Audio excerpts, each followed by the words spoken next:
Caribbean Communism starring Fidel Castro, Fast History. After the Revolution of 1933, which overthrew the presidency of Carlos Céspedes, the Cuban nation entered a period of political instability.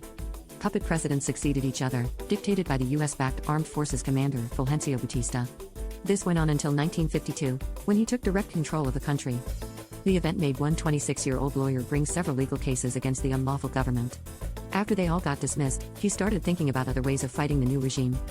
Fathered by a very rich Cuban landowner, Fidel Alejandro Castro Ruz benefited from a high degree of education, and was regarded as a very charismatic figure and an excellent orator.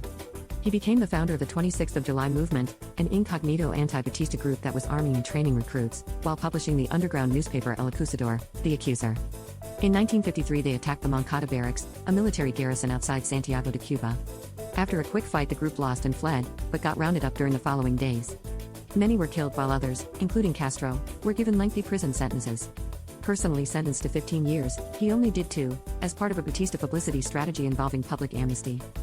After his release, Castro continued to rally opposition against the regime and, after almost 3 years of guerrilla warfare, managed to force Batista to flee the country and take control.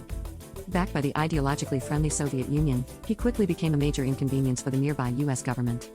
Starting in 1960 as a plot to subdue his regime, the US initiated an economic embargo prohibiting the majority of exports to Cuba.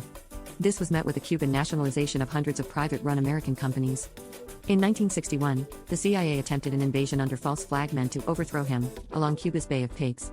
The force of around 1,500 failed to defeat the local militia and its reinforcements.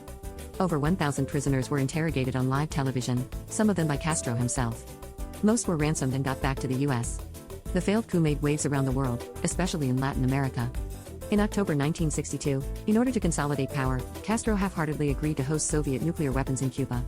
The US got wind of the shipment and quarantined the island, triggering the Cuban Missile Crisis. Castro once publicly proclaimed, "What the imperialists cannot forgive us, is that we have made a socialist revolution under their noses." Wanting to globalize the revolution, he supported many leftist political movements abroad, both in Africa and Latin America. He is known for his major reforms in land distribution and education, nationalization of the health system, sugar production, oil refinement and infrastructure. A man with many enemies, some 600+ attempts on his life were documented over the years, with the authors ranging from domestic terrorists to foreign intelligence services. To this day, the socialist regime lives on in Cuba, and many praise Castro as a legendary leader who stood against inequality and corruption and won while fighting a much stronger foe. He steered the Cuban nation for nearly 50 years, from the 1960s until his stepping down from the Communist Party Central Committee in 2011. He died in 2016, aged 91. The Cuban government announced it will keep Castro's wishes and not name any public sites in his honor, as to prevent the development of a cult of personality. Thanks for watching Fast History.